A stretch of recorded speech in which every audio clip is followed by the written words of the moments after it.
할아버지, 저 독일 안 가요. 한국에서 의사 될 거예요. 유럽 의료계가 발칵 뒤집혔습니다. WHO 국제보건정책 수석위원회 손녀가 독일행 비행기를 거부하고 한국의과대학에 진학하겠다고 선언했기 때문입니다. 독일로 돌아오라는 주변의 만류에도 그녀는 단호하게 고개를 저었습니다.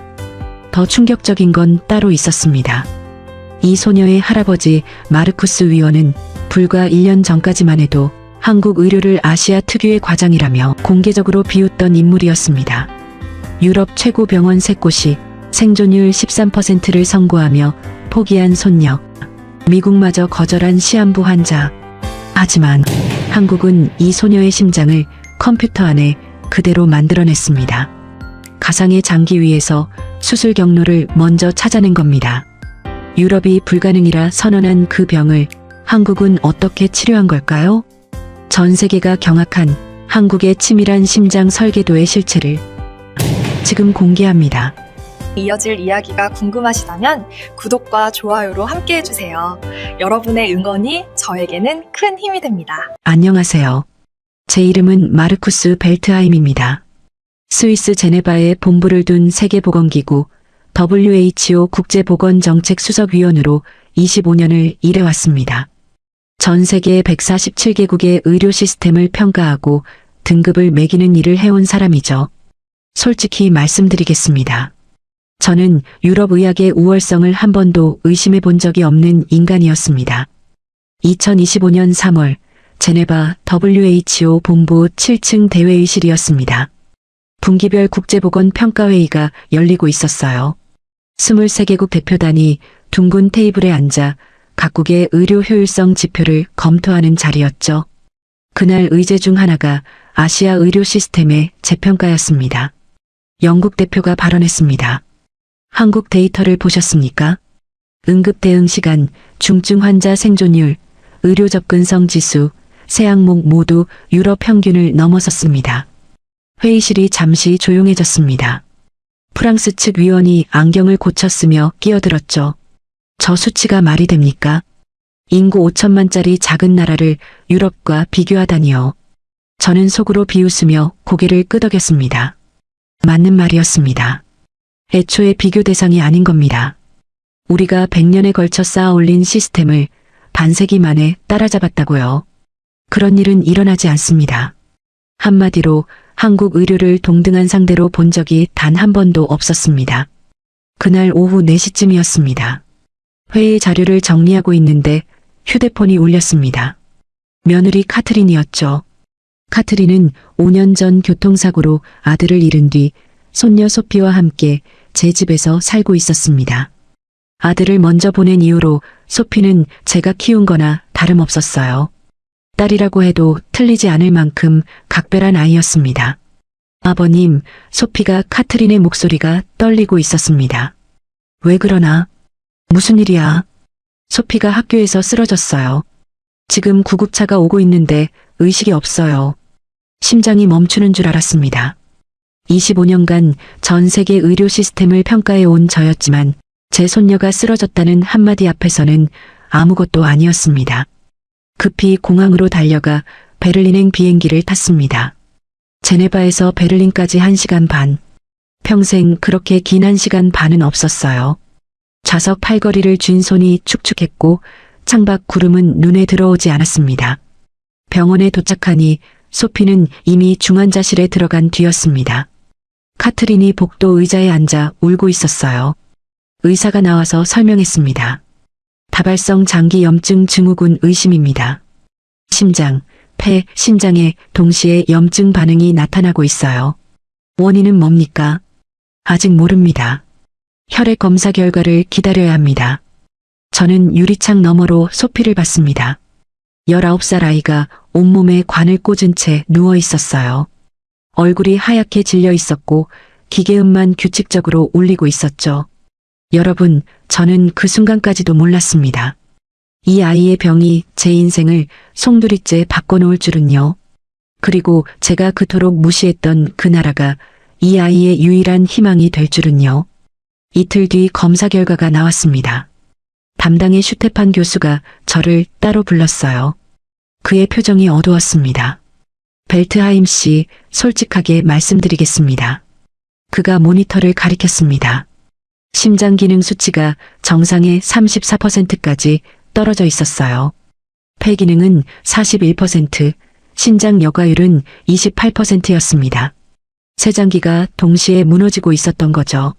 생존율은 어떻게 됩니까? 슈테판 교수가 잠시 입을 다물었다가 대답했습니다. 13%입니다. 13%. 그 숫자가 귀에 박혔습니다.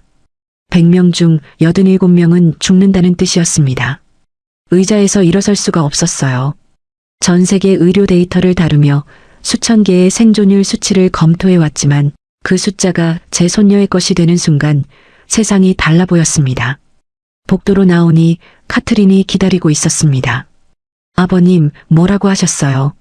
저는 대답하지 못했습니다. 13이라는 숫자가 목에 걸려서 나오질 않았어요. 대신 며느리의 어깨를 잡았습니다. 방법을 찾아볼 테니 조금만 기다려라. 거짓말이었을까요? 아닙니다. 그 순간 저는 진심이었습니다. 25년간 쌓아온 모든 인맥, 모든 네트워크를 동원해서라도 소피를 살릴 방법을 찾겠다고.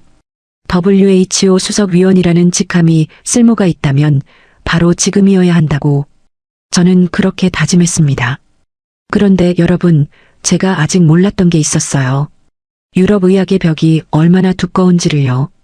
그리고 그 벽 너머에 제가 비웃었던 나라가 어떤 의술을 준비하고 있었는지를요.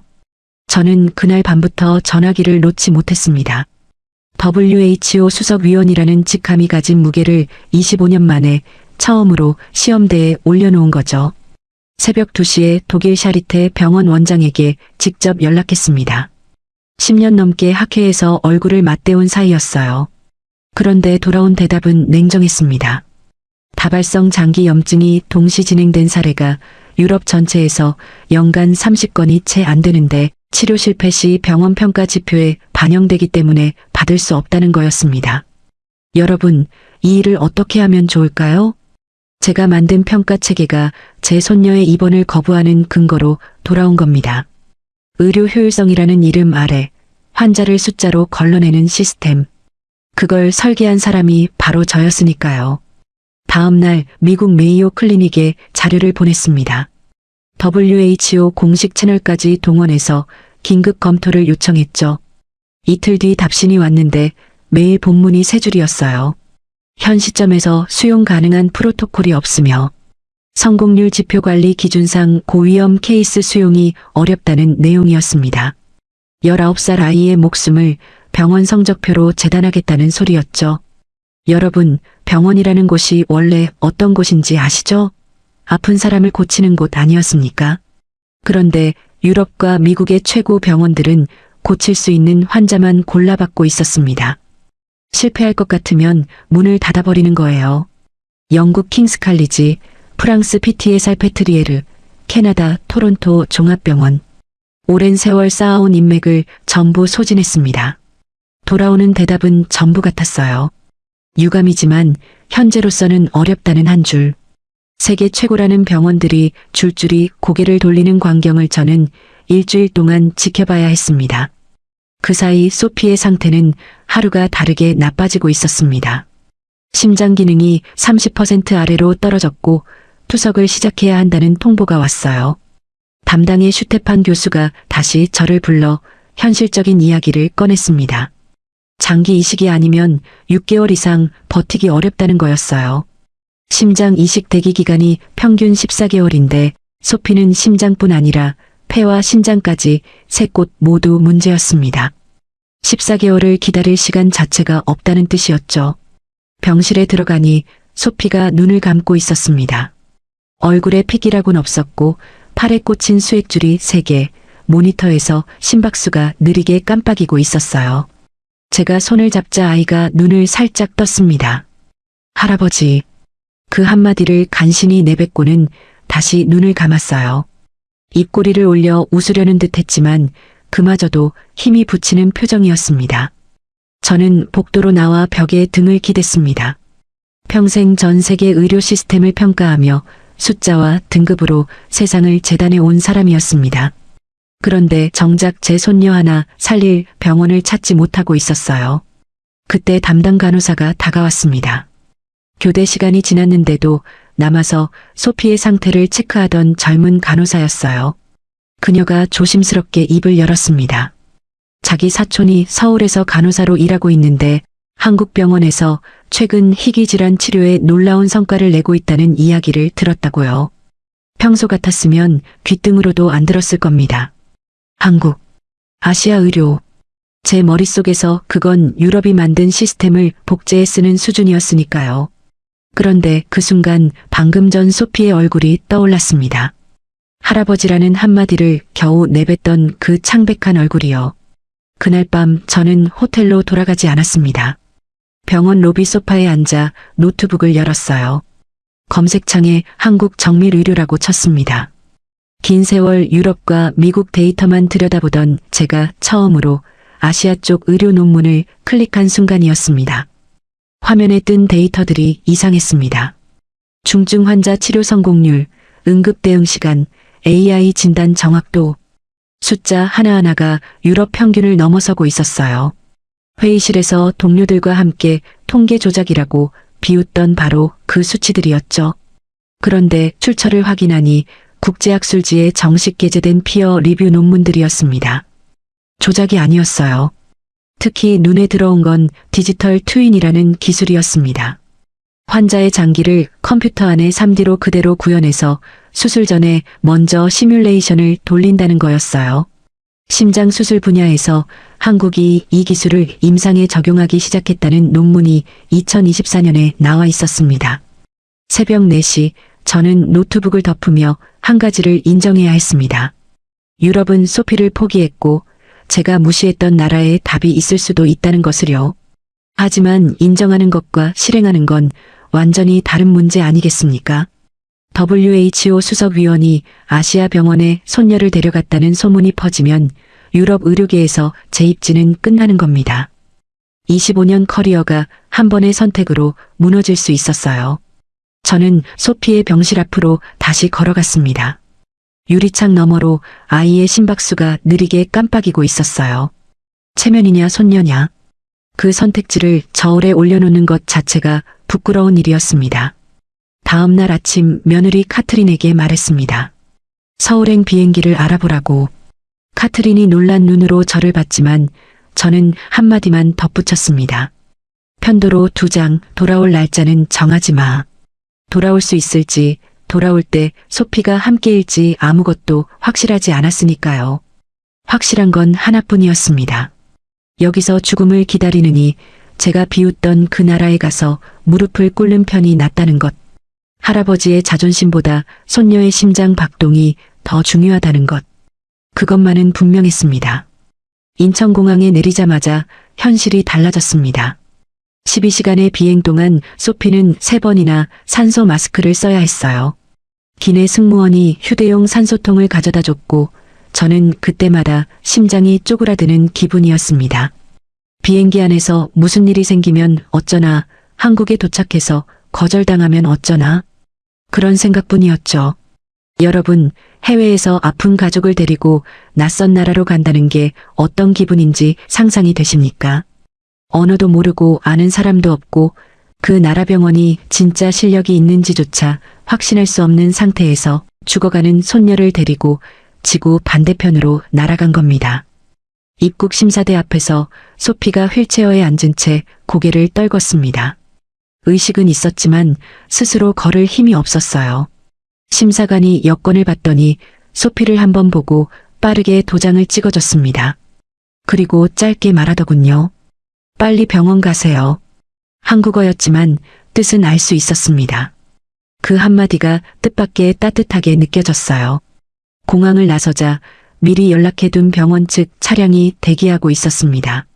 출발 전에 병원 국제진료센터에 메일을 보냈는데 회신이 2시간 만에 왔었거든요. 환자의 상태와 독일 측 진료 기록을 보내달라는 요청이었습니다. 제가 보낸 자료를 검토한 뒤 입원 절차와 검사 일정까지 짜서 회신해 왔어요. 아직 한국 땅도 밟기 전이었는데 말입니다. 차 안에서 소피의 체온을 쟀습니다. 38도 7분. 여전히 높았지만 비행기 안에서보다는 안정된 상태였어요. 서울 시내로 들어서니 높은 건물들이 빼곡하게 들어차 있었습니다. 독일과는 완전히 다른 풍경이었죠.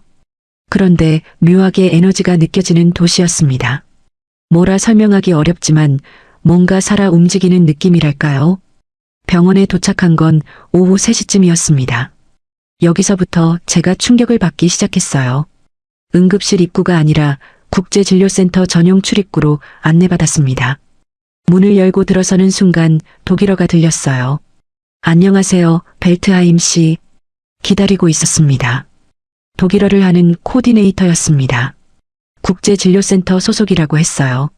이 사람이 앞으로의 모든 과정을 안내해 주겠다고 하더군요. 여러분, 외국 병원에서 이런 적 있으세요? 저는 유럽 최고 병원이라는 곳에서도 외국인 환자에게 모국어로 응대하는 시스템은 본 적이 없었습니다.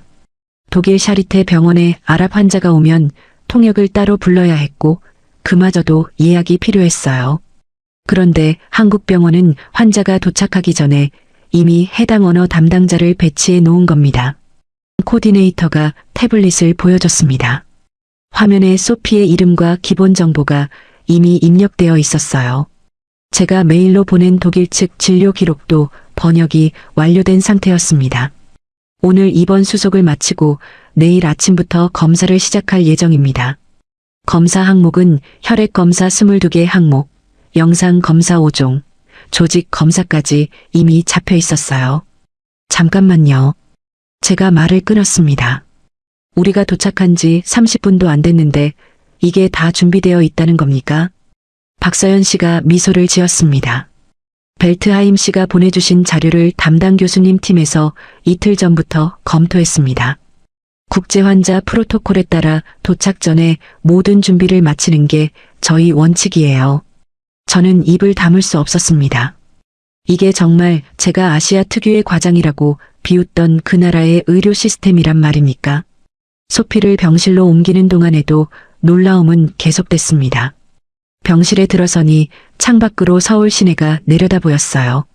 침대 옆 모니터에는 소피의 생체 신호가 실시간으로 표시되고 있었고 간호사가 영어로 기본적인 안내를 해줬습니다.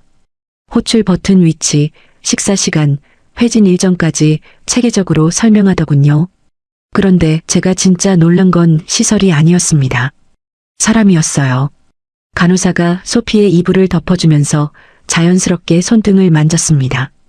체온을 확인하는 동작이었는데 기계적인 절차가 아니라 아이를 걱정하는 손길이었어요. 독일에서는 한 번도 경험하지 못한 것이었습니다. 유럽 병원에서 환자는 차트에 적힌 케이스 번호였거든요. 이름이 아니라 번호로 불리는 일이 일상이었습니다. 저녁이 되자 담당 교수가 병실을 찾아왔습니다.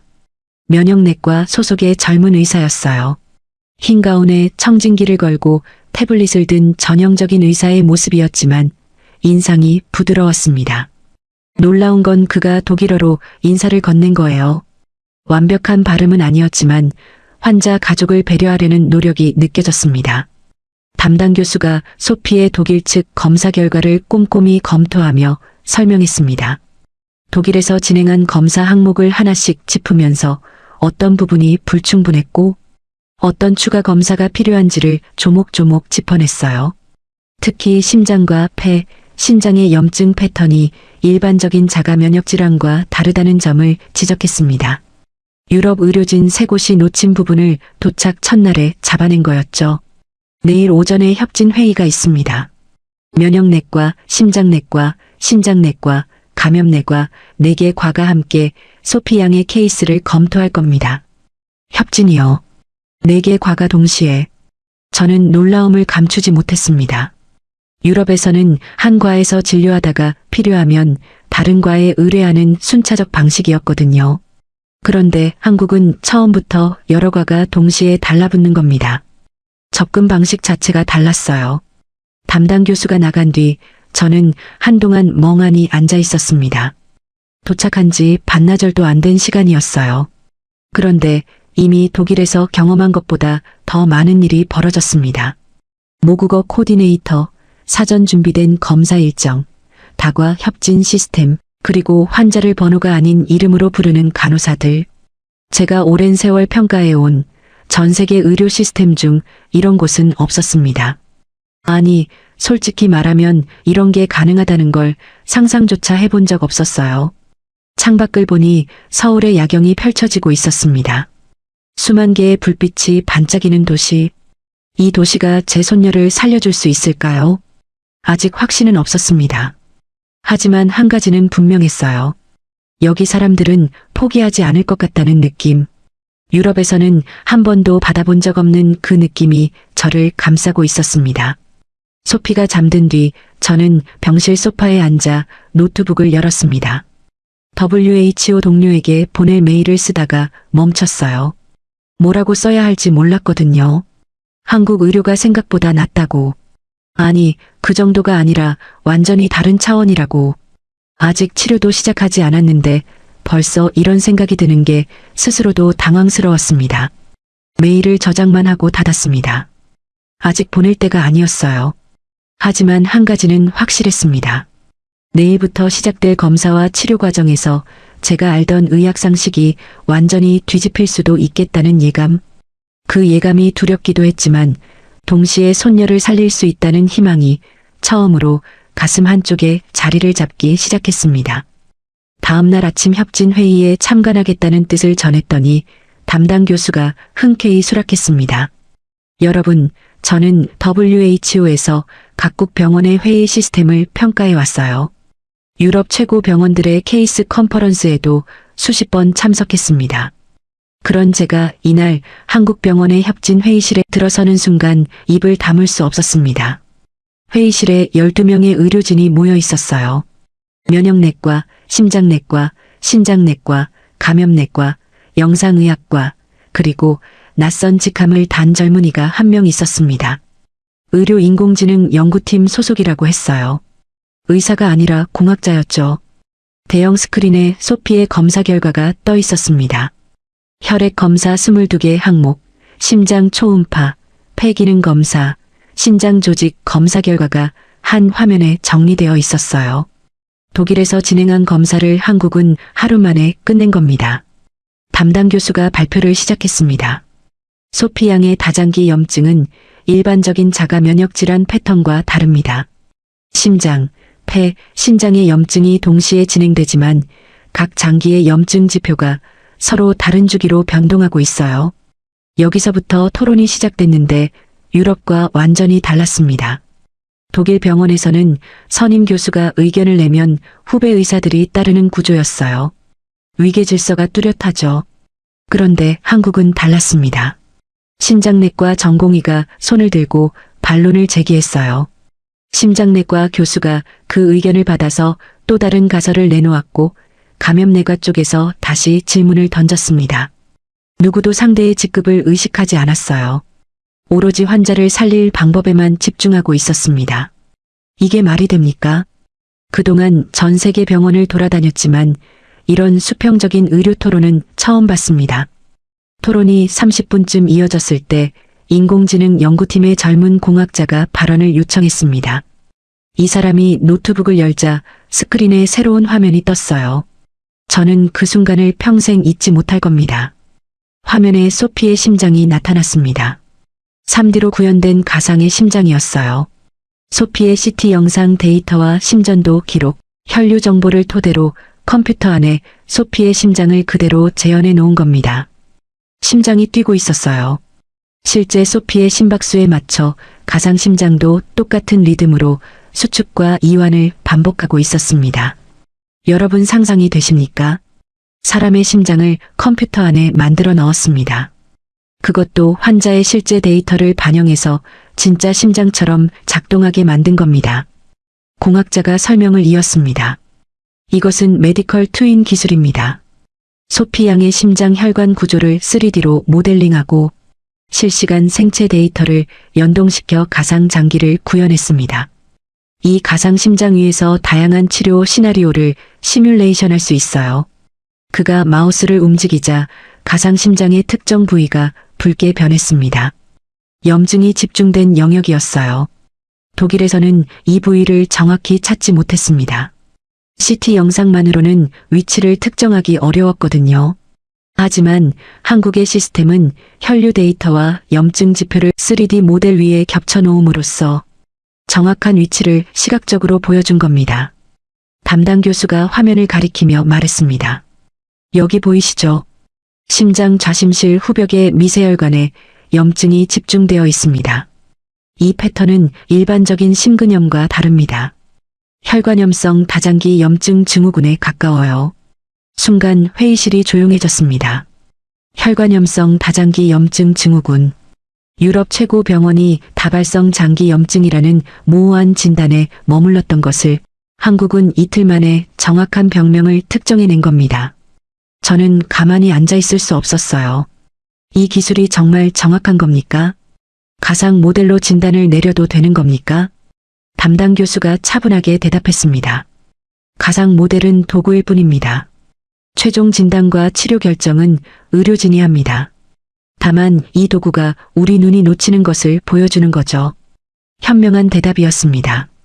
기술을 맹신하지 않으면서도 기술이 열어주는 가능성을 최대한 활용하는 태도.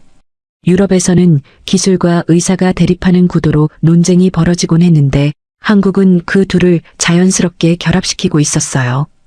회의가 끝난 뒤 공학자에게 다가갔습니다. 이 기술이 한국에서 개발된 겁니까? 그가 고개를 끄덕였습니다. 한국 연구팀이 심내혈관 질환 환자의 장기를 가상 디지털 공간에 구현하는 기술을 개발해 임상에 적용하기 시작했다고 했어요. 유럽에서도 개발 중인 기술이지만 대부분 연구실 단계에 머물러 있고 실제 환자 치료에 임상 적용까지 끌어올린 건 한국이 가장 빠르다는 설명이었습니다. 저는 멍하니 서 있었습니다. 제네바 회의실에서 동료들과 함께 아시아 의료는 유럽의 복제품이라고 비웃던 게 불과 보름 전이었어요. 그런데 눈앞에서 벌어지고 있는 건 유럽이 아직 상상만 하고 있는 기술이었습니다. 복제는커녕 한국이 선두를 달리고 있었던 겁니다. 오후에 치료 계획 회의가 이어졌습니다. 담당 교수가 가상심장 모델 위에서 여러 가지 치료 시나리오를 시뮬레이션에 보여줬어요. 약물 A를 투여했을 때 혈류가 어떻게 변하는지, 약물 B와 병합했을 때 염증 반응이 어떤 경로로 감소하는지를 가상 모델 위에서 미리 확인할 수 있었습니다. 이건 제가 알던 의학이 아닙니다. 저도 모르게 입에서 그 말이 나왔어요. 담당 교수가 웃으며 말했습니다. 의학은 계속 진화합니다. 중요한 건 기술이 아니라 그 기술을 어떤 마음으로 쓰느냐겠죠. 그 말이 가슴에 박혔습니다. 유럽에서는 의료를 산업으로 봤어요. 효율성, 수익성, 성공률 관리, 모든 것을 숫자로 환산했습니다. 하지만 여기서는 첨단 기술을 쓰면서도 그 중심에 사람이 있었습니다. 가상심장을 만든 것도 시뮬레이션을 돌린 것도 결국은 소피라는 19살 아이를 살리기 위해서였으니까요. 저녁에 병실로 돌아오니 소피가 깨어 있었습니다. 여전히 말을 하기 힘들어했지만 눈빛은 어제보다 맑았어요. 간호사가 체온을 재며 작은 목소리로 말했습니다. 오늘 수치가 조금 안정됐어요. 좋은 징조입니다. 병실 안이 조용해졌습니다. 모니터의 심박수 소리만 규칙적으로 울리고 있었어요. 그날 밤 저는 노트에 적었습니다. 오늘 나는 컴퓨터 안에서 뛰는 심장을 봤다. 내 손녀의 심장이 가상 공간에서 살아 숨쉬고 있었다. 유럽이 불가능이라 선언한 진단을 한국은 이틀 만에 해냈다. 기술이 무섭지 않았다. 오히려 따뜻했다. 그 기술을 다루는 사람들이 따뜻했기 때문이다. 내일부터 본격적인 치료가 시작됩니다. 두렵기도 하지만 한 가지는 확실해요. 이 사람들은 포기하지 않을 겁니다. 제가 포기하라고 배운 그 13%를 이 사람들은 뒤집으려 하고 있으니까요. 치료가 시작된 지 사흘째 되던 날이었습니다. 면역 글로불린과 표적 항염증제를 병합 투여하는 방식이었어요. 첫날은 소피의 체온이 오히려 올라갔습니다. 38도 9분까지 치솟았죠. 약물에 대한 초기 면역 반응이라는 설명을 들었지만 솔직히 불안했어요. 유럽에서 석 달 동안 나빠지기만 하던 아이였으니까요. 그런데 사흘째 아침 체온계 숫자를 보고 저는 눈을 의심했습니다.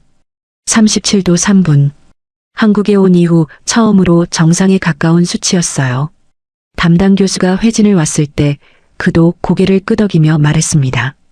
예상보다 빠른 반응입니다. 염증 수치도 확인해보죠.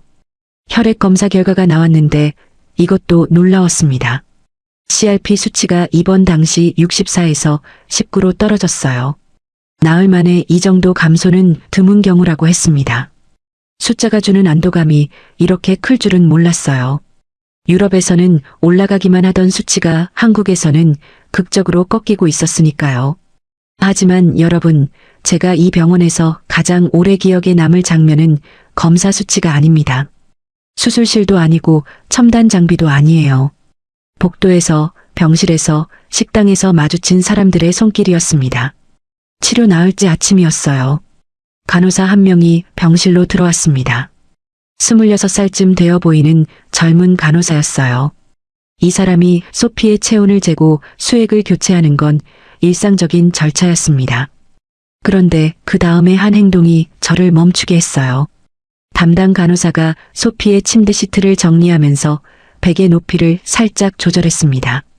그러더니 담요를 덮어주면서 소피의 어깨 쪽을 한번 토닥여줬어요. 아무도 시키지 않은 동작이었습니다. 매뉴얼에 적혀 있을 리가 없는 행동이었죠. 그냥 아픈 아이를 걱정하는 사람의 자연스러운 손길이었어요. 여러분, 이게 왜 충격이었는지 아시겠습니까? 독일 병원에서 간호사는 정해진 프로토콜대로 움직입니다. 체온 확인, 수액 교체, 바이탈 사인 기록. 절차가 끝나면 나갑니다. 환자의 베개 높이를 신경 쓰거나 어깨를 토닥여주는 건 업무 범위 밖이에요. 그런데 한국 간호사는 그걸 당연하다는 듯이 하고 있었습니다. 그뿐이 아니었어요. 간호사가 다음 날부터 소피에게 한국어를 가르치기 시작했습니다. 안녕하세요. 감사합니다. 괜찮아요. 소피가 의식이 좀 돌아오면서 겨우 고개를 끄덕일 수 있게 됐는데 그때마다 간호사가 단어 하나씩을 알려줬어요. 소피가 처음으로 감사합니다를 따라했을 때 간호사가 박수를 치며 웃었습니다. 그 웃음소리가 병실 안을 따뜻하게 채웠어요. 치료 닷새째부터 소피의 식욕이 돌아오기 시작했습니다. 몇 주 만에 처음으로 배고프다는 신호를 보낸 거예요. 병원식 메뉴를 보여줬더니 죽 종류가 10가지가 넘었습니다. 간호사가 호박죽을 추천해줬어요. 소화도 잘 되고 영양가도 높다면서요. 소피가 호박죽을 다 먹었습니다. 반찬으로 나온 김치도 한 조각 집어 먹었어요. 표정이 찡그려지더니 이내 고개를 끄덕였습니다. 매운데 맛있다는 뜻이었겠죠. 몇 달 만에 음식을 제대로 먹는 손녀를 보면서 저는 눈시울이 뜨거워졌어요. 그날 오후 복도를 걷는데 다른 병실에서도 웃음소리가 들렸습니다. 간호사들이 환자들과 대화를 나누고 의사들이 농담을 주고받고 있었어요. 여러분, 독일 병원의 복도가 어떤지 아십니까? 조용합니다. 엄숙합니다. 환자와 의료진 사이에 보이지 않는 벽이 있어요. 서로 존중하되 거리를 유지하는 거죠. 그런데 한국 병원은 달랐습니다. 벽이 없었어요. 의사도 간호사도 환자도 한 공간에서 같이 웃고 있었습니다. 치료 일주일째 되던 날 특별한 방문객이 왔습니다. 병동 자원봉사자인 노부인이었어요. 70대 중반쯤 되어 보이는 분이 보온 도시락을 들고 들어왔습니다. 미역국을 끓여왔다면서요. 한국에서는 아픈 사람한테 미역국을 끓여주는 게 오래된 풍습이라고 설명했어요. 소피가 미역국을 한 숟가락 떠먹더니 눈을 크게 떴습니다. 맛이 독특했던 모양이에요. 노부인이 흐뭇하게 웃으며 소피의 머리를 쓰다듬어 줬습니다. 환자도 아니고 보호자도 아닌 아무 관계도 없는 봉사자가 남의 나라에서 온 아이에게 집밥을 해다 주고 머리를 쓰다듬어 주는 거였어요. 저는 그 광경을 보면서 문득 깨달았습니다. 이 병원이 소피를 치료하고 있는 건 약과 기술만이 아니라는 거였어요. 호박죽 한 그릇, 미역국 한 그릇, 베개를 고쳐주는 손, 한국어를 가르쳐주는 목소리.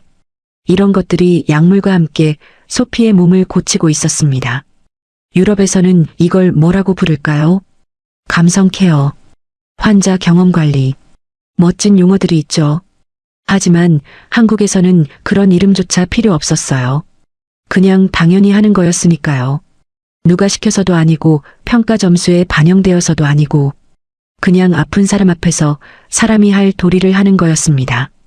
치료 열흘째, 소피가 처음으로 침대에서 일어나 앉았습니다. 스스로 상체를 세운 건 한국에 온 이후 처음이었어요. 간호사가 부축해서 복도를 한 바퀴 돌았는데 지나가던 다른 환자들이 박수를 쳤습니다. 서로 모르는 사이였어요. 국적도 다르고 말도 통하지 않는 사람들이 19살 독일 소녀의 작은 걸음에 환호를 보낸 겁니다. 소피가 저를 보며 미소를 지었습니다. 입원 이후 처음 보는 진짜 미소였어요. 입꼬리가 제대로 올라가고 눈가에 주름이 잡히는 그런 웃음이요. 가슴이 터질 것 같았습니다. 그날 저녁 담당 교수가 중간 검사 결과를 가져왔습니다. 심장 기능이 34%에서 48%로 회복됐고 폐 기능도 정상 범위에 근접하고 있었어요. 신장 수치도 안정세에 들어섰습니다. 열흘 만에 이 정도면 매우 이례적인 회복 속도라는 설명이었습니다. 저는 교수에게 물었어요. 솔직히 말씀해 주십시오. 이 속도가 약 때문입니까? 아니면 다른 무언가 때문입니까? 담당 교수가 잠시 생각하더니 대답했습니다. 약은 분명 효과를 보고 있습니다. 디지털 트윈 시뮬레이션 덕분에 최적의 약물 조합을 초기에 잡을 수 있었으니까요. 하지만 환자의 회복에는 심리적 안정이 큰 영향을 미칩니다. 소피 양이 여기서 편안함을 느끼고 있다면 그것도 치료의 일부예요. 그 말을 듣는 순간 제 안에서 무언가가 무너졌습니다. 저는 의료를 숫자로만 평가해 온 사람이었거든요. 병원 등급, 의료 효율성 지수, 환자 대비 의사 수, 전부 숫자였어요. 그런데 호박죽 한 그릇의 효능은 어떤 지표에도 잡히지 않습니다. 베개를 고쳐주는 손길의 치료 효과는 어떤 논문에도 실리지 않아요. 한국 의료가 강한 이유를 저는 그제야 이해하기 시작했습니다. 첨단 기술만이 아니었어요. 기술과 사람의 온기가 동시에 작동하는 시스템이었습니다. 컴퓨터 안에 가상심장이 최적의 약을 찾아주고 간호사의 손이 환자의 마음을 잡아주는 거예요. 이 둘이 따로 가는 게 아니라 하나로 맞물려 돌아가고 있었습니다. 창밖을 보니 서울에 봄비가 내리고 있었어요. 병실 안은 조용했고 소피는 깊이 잠들어 있었습니다. 열흘 전 창백하기만 하던 얼굴에 조금씩 혈색이 돌아오고 있었어요. 저는 노트를 꺼내 한 줄을 적었습니다. 의학이 감정을 품을 때 기적이 시작된다. 그리고 한국은 그걸 알고 있는 나라다. 치료 2주째에 접어들면서 소피의 상태는 눈에 띄게 좋아지고 있었습니다. 스스로 걸을 수 있게 됐고 식사도 제대로 하기 시작했어요. 얼굴에 혈색이 돌아왔고 간호사들과 한국어로 짧은 인사를 주고받을 정도가 됐습니다. 저는 그 시간 동안 병원 이곳저곳을 돌아다녔어요. WHO 위원으로서의 직업병이랄까요? 시스템을 관찰하는 게 몸에 배어 있었거든요. 복도의 동선 설계, 간호사 스테이션의 배치, 환자 호출 시스템의 응답 속도, 하나하나 뜯어볼수록 감탄이 나왔습니다. 겉으로는 평범해 보이지만 안으로 들어가면 치밀하게 설계된 구조였어요. 그날 오후 병동 3층 복도를 걷고 있었습니다. 라운지 쪽에서 웃음소리가 들려 고개를 돌렸더니 자원봉사자들이 환자들과 어울려 있었어요. 휠체어를 탄 노인에게 책을 읽어주는 봉사자, 아이 환자와 종이접기를 하는 봉사자. 병원이라기보다 마을 커뮤니티 같은 풍경이었습니다. 그 중에 한 노부인이 눈에 들어왔어요. 일은 후반쯤 되어 보이는 분이었는데 봉사자 조끼를 입고 외국인 환자에게 뭔가를 설명하고 있었습니다. 몽골에서 온 환자 같았어요. 말이 잘 통하지 않는데도 손짓 발짓으로 열심히 소통하고 있었죠. 저는 그 광경을 가만히 지켜보다가 노부인에게 다가갔습니다. 영어가 되실까 싶어 말을 걸었더니 뜻밖에도 유창하지는 않지만 충분히 의사소통이 가능한 영어를 구사하더군요. 봉사활동을 오래 하셨나 봅니다. 노부인이 미소를 지었습니다. 은퇴하고 나서 시작했으니 벌써 12년째라고 했어요. 젊었을 때 간호사였는데 돌아가신 은사님이 늘 이런 말씀을 하셨다고요. 환자에게 가장 좋은 약은 사람의 온기라고. 저는 무심코 물었습니다. 은사님이 어떤 분이셨는데요? 노부인이 잠시 생각하더니 대답했어요. 1970년대에 독일에서 간호사로 일하셨던 분이라고. 파독 간호사 출신이셨죠? 파독 간호사. 그 단어를 듣는 순간 심장이 쿵 하고 내려앉았습니다. 여러분 혹시 파독 간호사를 아십니까? 1960년대와 70년대에 한국 정부가 외화를 벌기 위해 젊은 간호사들을 독일로 보냈습니다. 수천 명의 한국 여성이 낯선 나라에서 고된 노동을 감내하며 환자를 돌봤어요. 그 돈이 한국 경제 발전의 밑거름이 됐다는 건 역사가 기록하고 있습니다. 그런데 제게 파독 간호사는 역사책 속 이야기가 아니었어요. 개인적인 기억이었습니다. 1978년 제네바. 저는 23살이었고 WHO에 막 들어온 초급 연구원이었습니다. 첫 해외 파견지가 서울이었어요. 한국의 공중보건 시스템을 조사하는 프로젝트였죠. 석 달간 서울에 머물면서 여러 병원을 방문했습니다.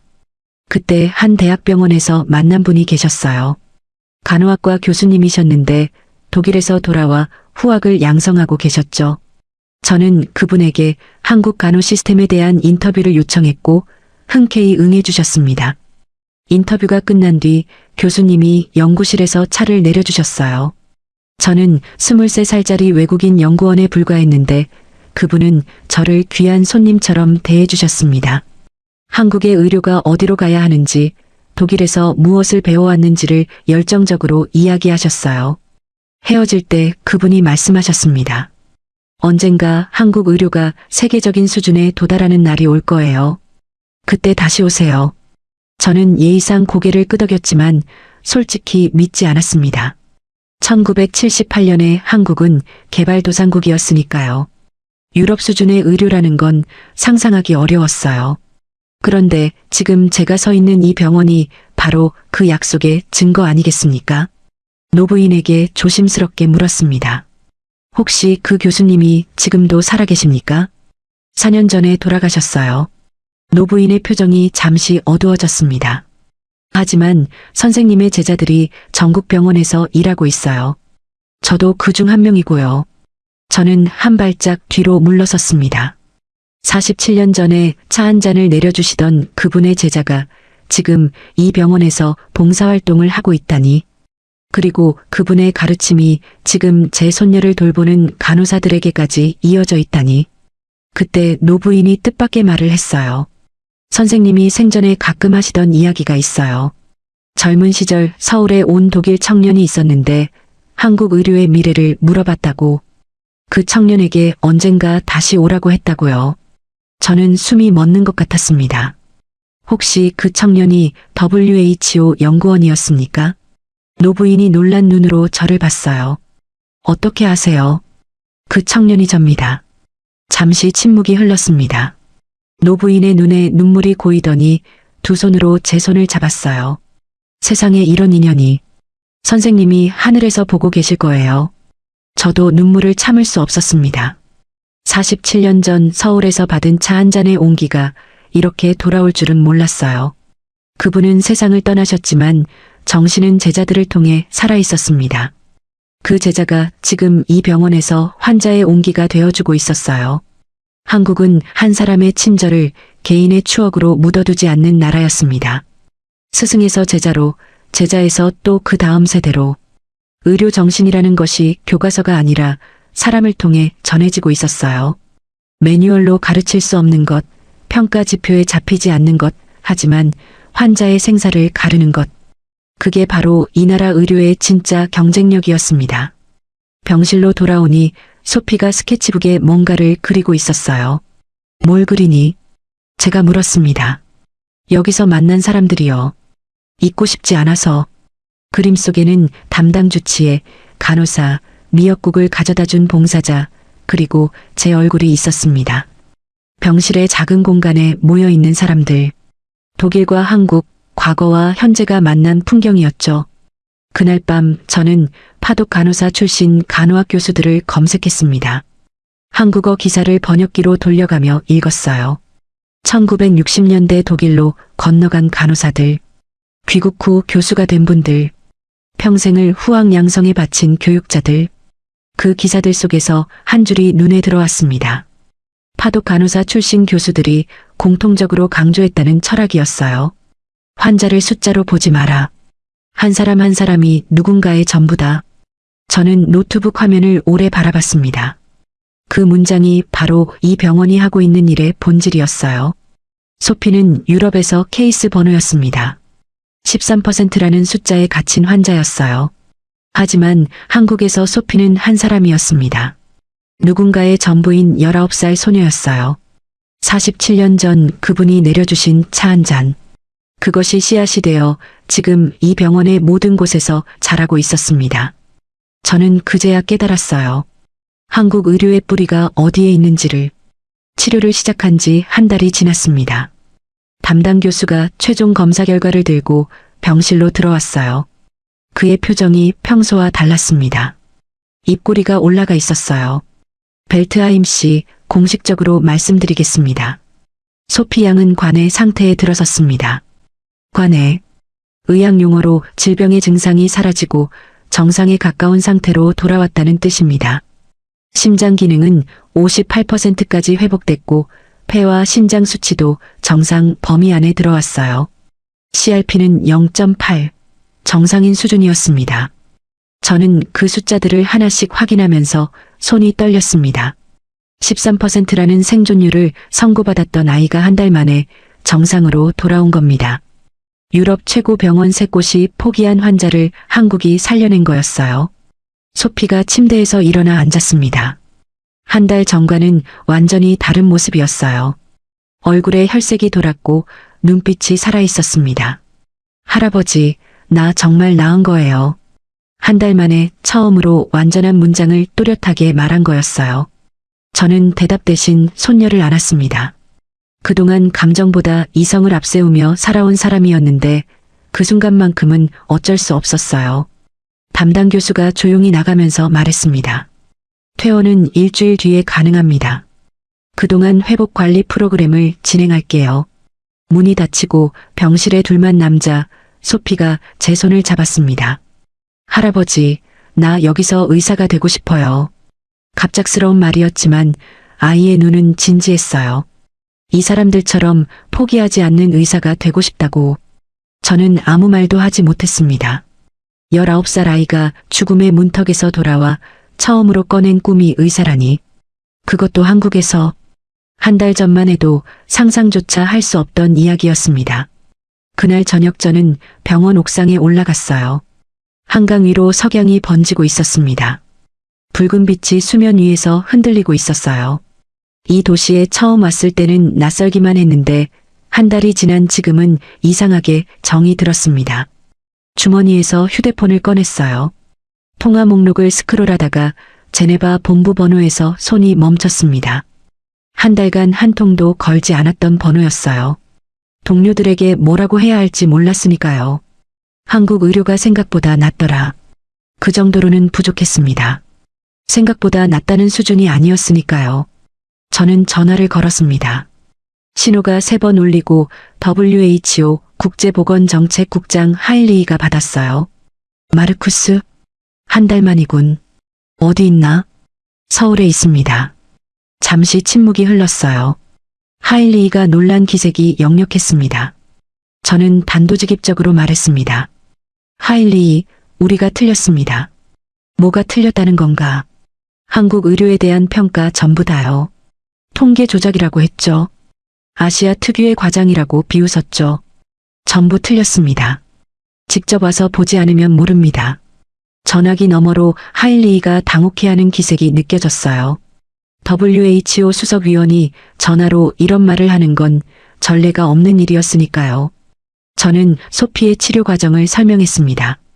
디지털 트윈 기술, 다과 협진 시스템, 그리고 기술 너머에 있는 인간적 돌봄까지 10분 넘게 이야기했어요. 하일리히는 한마디도 끊지 않고 들었습니다. 마르쿠스, 그 이야기가 사실이라면 보고서로 제출해야 하네. 보고서가 아니라 직접 와서 보셔야 합니다. 숫자로는 전달이 안 되는 것들이 있어요. 전화를 끊고 나서 저는 바로 노트북을 열었습니다. 한 달간 기록해둔 메모, 검사 수치, 치료 과정, 관찰 내용을 정리해서 공식 보고서를 쓰기 시작했어요. 제목은 이렇게 적었습니다. 한국 의료 시스템 재평가 권고안. 보고서의 핵심은 세 가지였습니다. 첫째, 한국의 AI 기반 정밀 의료 기술은 현재 세계 최고 수준에 도달해 있다. 둘째, 한국의 다학제 협진 시스템은 유럽의 순차적 진료 방식보다 효율성과 정확성에서 앞선다. 셋째, 한국 의료의 가장 큰 경쟁력은 기술이 아니라 환자를 대하는 태도에 있다. 이 보고서를 WHO 본부에 제출하면 어떤 일이 벌어질지 뻔했어요. 유럽 보수파 위원들이 들고 일어날 겁니다. 아시아 의료를 선진국 수준으로 인정하라니 유럽 의학의 자존심이 허락하지 않을 테니까요. 하지만 저는 더 이상 망설이지 않았습니다. 체면 때문에 진실을 숨기는 건 한 달 전에 저였어요. 소피가 살아 돌아온 지금 제가 할 일은 명확했습니다. 보고서를 제출한 지 2주 뒤 제네바에서 연락이 왔습니다. 국제의료 포럼에서 한국 의료 사례를 발표해달라는 요청이었어요. 그런데 조건이 하나 붙었습니다. 한국 측 의료진과 공동 발표 형식으로 진행하라는 거였죠. 저는 담당 교수에게 연락했습니다. 교수님, 제네바에서 함께 발표해 주실 수 있겠습니까? 그가 잠시 생각하더니 대답했어요. 소피 양의 사례가 다른 환자들에게도 희망이 될 수 있다면 기꺼이 가겠습니다. 포럼 당일 제네바 컨벤션 센터 대강당이었습니다. 42개국에서 온 보건 관계자 800명이 자리를 채웠어요. 저는 연단에 서서 청중을 바라봤습니다. 한 달 전까지 제 동료였고 함께 한국 의료를 비웃었던 사람들이었죠. 마이크를 잡았습니다. 저는 마르쿠스 벨트하임입니다. WHO 국제보건정책 수석위원으로 25년을 일했습니다. 오늘 이 자리에서 한 가지를 인정하겠습니다. 우리가 틀렸습니다. 청중이 술렁였어요. 유럽 최고 병원 3곳이 13%라고 선고하며 포기한 환자를 한국은 한 달 만에 완치시켰습니다. 첨단 기술과 인간적 돌봄이 결합된 시스템으로요. 스크린에 소피의 사진이 떴습니다. 입원 당시의 창백한 얼굴과 퇴원날의 환한 웃음. 극적인 대비에 청중 사이에서 탄성이 나왔어요. 담당 교수가 무대로 올라와 치료 과정을 설명했습니다. 디지털 트윈 기반 진단, 다학제 협진, 환자 중심 케어 시스템. 그가 발표를 마치자 청중 사이에서 웅성거림이 퍼졌습니다. 보수적인 유럽 의료계가 동요하기 시작한 거였어요.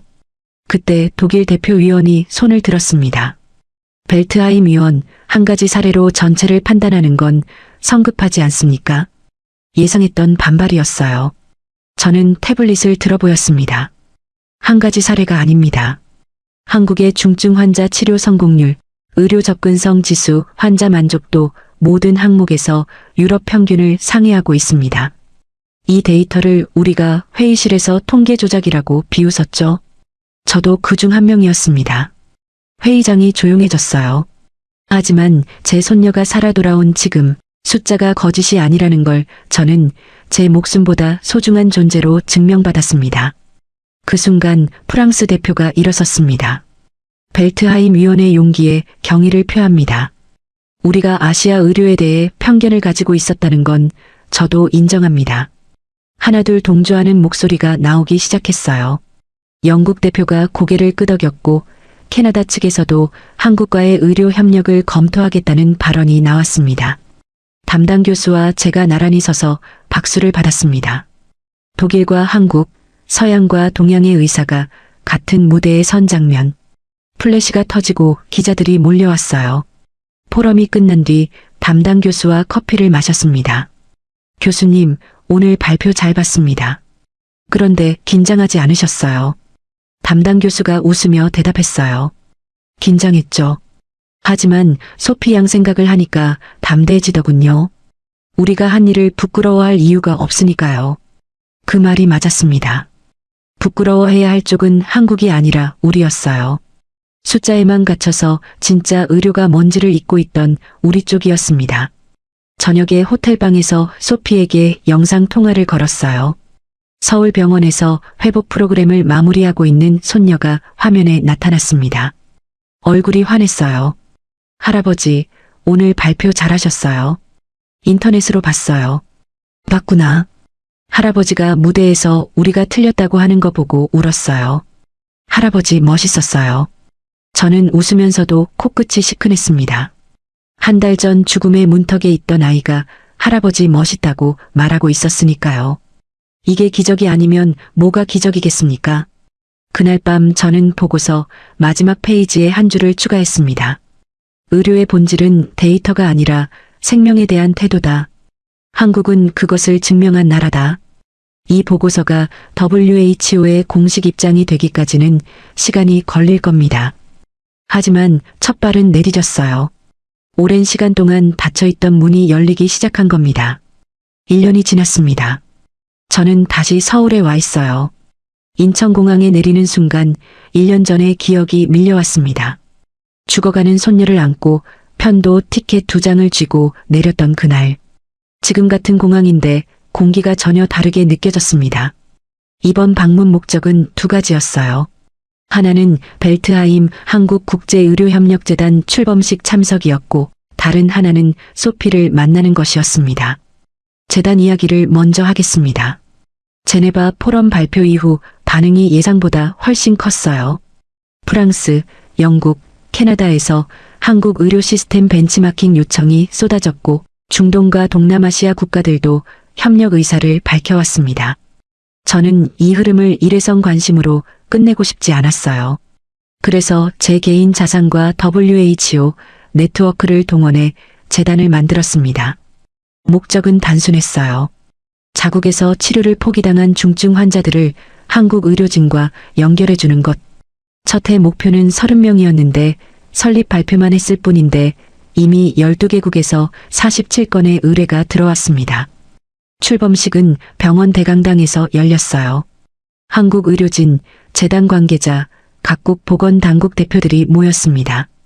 저는 연단에 서서 1년 전 이 병원에 처음 왔던 날을 떠올렸어요. 1년 전 저는 이 병원에 절망을 안고 들어왔습니다. 오늘 저는 희망을 가지고 다시 섰습니다. 한국이 제 손녀에게 준 것은 치료만이 아니었어요. 새로운 눈을 준 겁니다.